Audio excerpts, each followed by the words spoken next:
Hello students and welcome back to Mr. Armstrong Teaches. Today's topic is figurative language.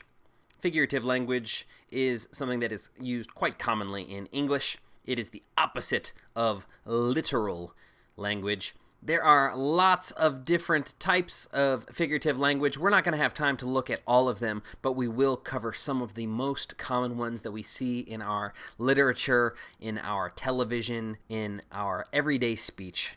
Let's get started. There are a lot of notes to write today, so get ready. Here we go. Write this down first. This is a pretty good working definition of figurative language. Pause if you need to. Once again, figurative language is not literal language. That's essentially what it means. Figurative means not literal. It refers to the use of words in a way that deviates from the literal meaning in order to convey a complicated meaning, colorful writing, clarity, or comparison of some kind. It uses an ordinary sentence to refer to something without directly stating it. So once again, that's a long way of saying not literal. Did you write all that down? Write it down. Pause if you need to. Moving on. And so these are some very common types of figurative language. Some you may have seen before, some might be new to you. Metaphor, simile, personification, these will all be covered in this video, and they're very common. We use them all the time.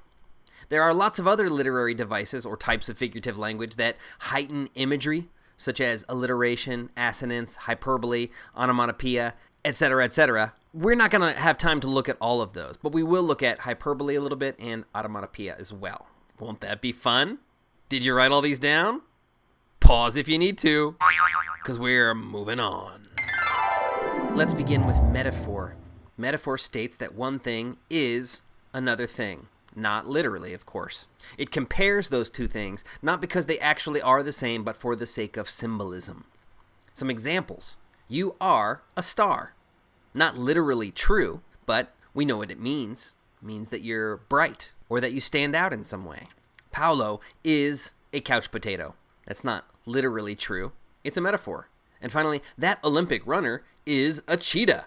Not literally true, unless we're in the movie Zootopia, perhaps. It's a metaphor. It just means that runner's really, really fast, like the fastest land mammal, cheetah. Pause if you need to, because metaphor is just the first of 5. Next, simile.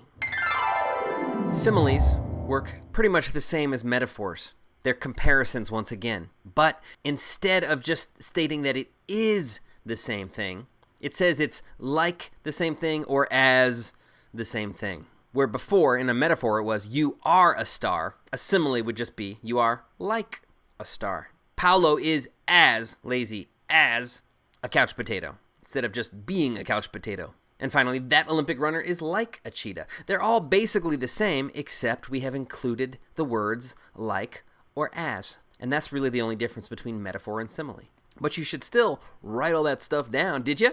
I hope so. Pause if you need to, because we're moving on.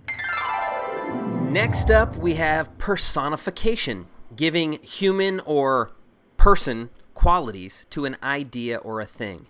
In other words, human characteristics are assigned to non-human things. You see that word person in personification, and it basically just means giving the traits of a person to a thing that is not a person. For example, my alarm clock screamed at me this morning. Alarm clocks don't really scream. That's something that people do. And so saying that your alarm clock screamed is using personification. That star is winking at us. Stars don't have eyes. They can't really wink. But once again, we have personification. And finally, cheese doesn't like me very much. That's not literally true, because I don't think cheese cares about you one way or the other. But in this example, we're giving a human quality to cheese. Personification. Pause if you need to, because we're moving on. Did you write all those things down? I hope so.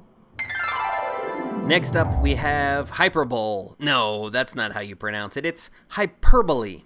And hyperbole just means exaggeration to make a point or show emphasis. And we use this one all the time. I just used it, see?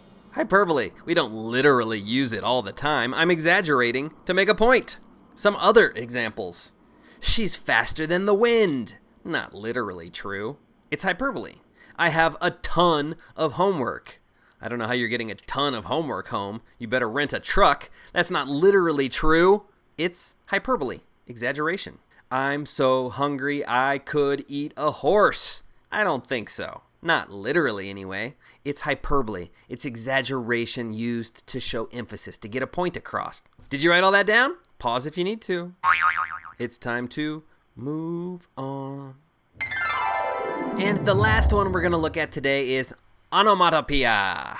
This is a word that imitates the natural sounds of a thing, or creates a sound effect that mimics the thing that's described. In other words, the word sounds like the sound. It makes the description more expressive or interesting. We have lots of examples of this in English. Here's a few. The buzzing bee stung me. Buzz is a word that sounds like the sound that bees make. A buzzing bee. That's onomatopoeia. The sandbag landed with a thump. Thump is also a word that is supposed to sound like what it's describing. And finally, the cat meowed for its dinner. The word meow is supposed to sound like what cats actually sound like. Kind of does, kind of doesn't. Cats make lots of sounds, but still, meow counts as onomatopoeia. Words that sound like what they are describing. Some of my favorites, perhaps. Did you write all that down? I hope so. I bet your hand's getting tired. There was a lot of notes today. This probably took you a long time, but I'm proud of you.